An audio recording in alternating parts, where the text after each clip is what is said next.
iz'umutekano w'akarere ka Afurika y'Iburasirazuba n'Amajyepfo wabugiye guhura n'akaga gakomeye. Tekereza gato, ingabo z'u Rwanda RDF zimaze imyaka ine n'igice zihashya iterabwoba rya Kisilamu mu ntara ya Cabo Delgado muri Mozambique zaba zigiye kuzinga ibikapu zikerekeza i Kigali. Muri aka kanya rero tukaba tugiye kugaruka mu makuru akomeye cyane aturuka i Buruseli mu Bubiligi ni Maputo muri Mozambique, aho umuryango w'ubumwe bw'Uburayi European Union uri mu mazi abira cyangwa uri mu cyeragati. Aha amakuru mashya yemeza ko bashobora guhagarika inkunga ya miliyoni 40 z'amayero bahaga u Rwanda kugira ngo rube ruri muri Mozambique. Ibije mu gihe u Rwanda narwo rwatangaje mu mpera z'ukwezi turimo ko niba inkunga itabonetse ruzasubira inyuma rukayikira iyo ntambara ba nyirayo. Muri iyi nkuru tukaba tugiye kurebera hamwe impamvu yihishe inyuma y'uyu mwanzuro w'Uburayi, uruhare rwa politike yo mu burasirazuba bwa Kongo kuri iki kibazo nicyo ibi bivuze ku bukungu bw'isi bushingiye kuri gaze iri muri Mozambique. Guma hano kugeza mu mpera kuko ibi bintu bishobora guhindura isura ya politike ya Afurika yose. Mais certains pays comme la Suède, l'Allemagne, la Belgique estiment qu'il n'est pas possible de continuer à financer la mission rwandaise tant que Kigali continue à soutenir la rébellion dans l'est de la République démocratique du Congo. Nkuko inkuru dukesha umunyamakuru Paul Germain wa TV5 Monde i Buruseli ibivuga, ikibazo ntabwo ari amafaranga gusa, ahubwo ni umukino ukomeye wa diplomasi. Reka tugaruke ku magambo yatangajwe mu kiganiro kirambuye cyatanzwe kuri ingingo. Mu ntangiriro z'uku kwezi leta y'u Rwanda yagaragaje impungenge zikomeye, ivuga ko ishobora gukura ingabo zayo mu bikorwa byo kurwanya iterabwoba muri Mozambique niba inkunga y'Uburayi ihagaze. Ibi si ibintu byo gufata minenegwe kuko uyu mushinga umaze imyaka 5 aho watwaye asaga miliyoni 40 z'amayero yatanzwe n'ubumwe bw'Uburayi mu bihe bitandukanye. No kuvuga miliyoni 20 ubwo ni contract ebyiri cyangwa ubugira kabiri. Kuki Uburayi rero bwaba buhagaritse inkungu? Paul Germain arasobanura ko abategetsi b'Uburuseli bafite ikibazo gikomeye cy'urujijo. Ku ruhande rumwe barashaka gufasha Mozambique kwikura mu maboko y'iterabwoba rya jihadiste, ariko ku rundi ruhande hari igitutu gikomeye cy'ibihugu bimwe na bimwe bigize uyu muryango. Ibihugu nka Sweden, Ubudage, Germany n'Ububiligi Belgium byashize amanga bivuga ko bidashobora gukomeza gutera inkunga misiyo y'u Rwanda, ingabo z'u Rwanda muri Mozambique. Impamvu bashigiraho nimwe kandi ngo irasobanutse kuri bo. Bavuga ko u Rwanda harukikiye inyeshyamba za M23 mu burasirazuba bwa Repubulika Iharanira Demokarasi ya Kongo. Ibihugu bivuga ko bidashobora guha u Rwanda amafaranga ku rugamba rumwe Mozambique mu gihe ruri mu rundi rugamba Kongo ruteza umutekano muke nkuko babivuga. Ibintu biteje ikibazo gikomeye cyane kuko nubwo ibyo bihugu bivuga bityo, Antonio Costa, perezida w'inama y'Uburayi, amaze iminsi mike abonanye na perezida wa Mozambique i Buruseli, amwemera ko Uburayi buzahagarara iruhande rwa Mozambique. Aha niho hari urujijo. Ese bazafasha Mozambique bate badakoresha u Rwanda? Tugomba kumva neza ko Mozambique ifite icyizere n'ubushake bwo gukorana n'ingabo z'u Rwanda RDF kuko arizo zonyine zerekanye ubushobozi bwo kwirukana abarwanyi ba Al-Shabaab mu bice bya Cabo Delgado.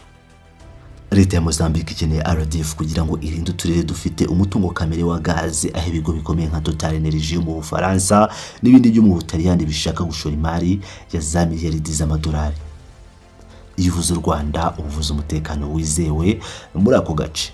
Niba Uburayi buhagaritse inkunga, Kigali yavuze ko itazakomeza kwikorera uwo mutwaro yonyine, no kuvuga ko robine y'amafaranga nifungwa n'umutekano ushobora guhagarara. Aha niho hari amakuru benshi batazi neza kandi n'ingenzi kuyasobanura mu buryo bwimbitse. Amakuru ava i Buruseli avuga ko inkunga y'Uburayi itarenze 10% by'ingengo y'imari yose u Rwanda rukoresha muri Mozambique. Ibivuze ko 90% by'amafaranga RDF ikoresha muri Mozambique ava mu bindi bikoresho n'ubundi buryo u Rwanda rwishakamo. None se kuki u Rwanda rwaba ruvuga ko ruzahagarika misiyo kubera 10% gusa? Hari ikibazo gikomeye cyane umuntu yakwibaza.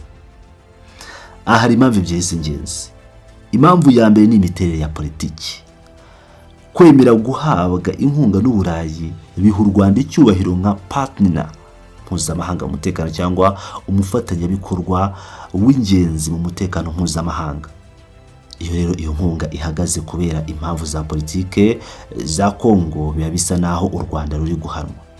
Icya kabiri, ubukungu n'ishoramari. Bamwe mu bahanga muri diplomasi i Buruseli baravuga ko nubwo u Rwanda rwakangisha kuva muri Mozambique, rwashoyemo imari nyinshi mu buryo bw'ubukungu. U Rwanda rufite amasezerano y'ubucuruzi n'ubwubatsi muri Mozambique, bityo ngo ntibushobora guhita busiga ibyo byose ngo ubutahe kuko inkunga y'10% ihagaze. Ibi babyita impari cyangwa urushako mu rurimi rw'igifaransa. Ibi bivuze ko Uburayi buri gukora iperereza ngo burebe niba u Rwanda ruzava muri Mozambique koko. Kugira ngo twumve neza impamvu ibintu bikomeye, tugomba kureba impande ziri mu Burayi. Ntabwo ibihugu byose bibona ibintu kimwe. Ibihugu nka Portugal byigeze gukoloniza Mozambique bifite uburyo bitandukanye cyangwa uburyo butandukanye bibonamo iki kibazo. Portugal yo irashaka ko amafaranga y'Uburayi yakoreshwa mu guprofessionaliza cyangwa guhugura ingabo za Mozambique FADM. Kugeza ubu Uburayi bumaze gukoresha miliyoni 90 z'amayero mu myitozo y'abasirikare ba Mozambique. Ariko se ibyo byatanze umusaruro? Amakuru avuga ko hari ibihugu by'Uburayi bishidikanya cyane ku bushobozi bw'abasirikare ba Mozambique. Bavuga ko nubwo bahugurwa badafite ubushobozi n'ibikoresho nk'ibyo RDF ifite byo guhangana n'intagondwa mu mashyamba ya Cabo Delgado. Ku rundi ruhande, Ubufaransa n'Ubutaliyani bwo buri mu gihirahiro. Ibihugu bifite imishinga minini ya gaze. Ubufaransa binyuze mu kigo Total Energy bufite ishoramari rya miliyari zisaga 20 z'amadolari muri Cabo Delgado. Mu gihe rero RDF yaba ivuyeyo, ubu mushinga ushobora guhagarara burundu. Ibyo bikaba igihombo gikomeye ku bukungu bw'Ubufaransa. Niyo mpamvu usanga Ubufaransa butajya mu gice cyangwa muri iryo tsinda ry'ibihugu bishaka guhagarika inkunga y'u Rwanda, kuko bazi ko umutekano wabo ari u Rwanda ruwurinda. Muri iki gihe turimo rero ibintu biragenda bihinduka ubutitsa. Hari andi makuru avuga ko leta ya Mozambique yaba iri kuganira n'ibindi bihugu mu gihe u Rwanda rwaba rusezeye, ariko amateka yerekanye ko ingabo za SADC Samimu zasubiye inyuma kuko zatanze umusaruro nkene ugereranyije n'u Rwanda. Ibi byose biratwereka ko u Rwanda rufite bargaining power cyangwa imbaraga zo gushyira igitutu ku bihugu by'Uburayi. Niba u Rwanda ruhagaritse akazi muri Mozambique, iterabwoba rishobora kugaruka ku mbaraga zikubye kabiri. Ishoramari rya gaze rishobora gusubira inyuma, bigatera ibura rya gaze mu Burayi, cyane cyane ko gaze y'Uburusiya idahari. Isura y'u Rwanda nka security exporter ishobora guhinduka, ariko nanone bikagaragaza ko u Rwanda rudatwarwa n'amafaranga y'amahanga gusa, ahubwo ko rufite n'izindi mbaraga.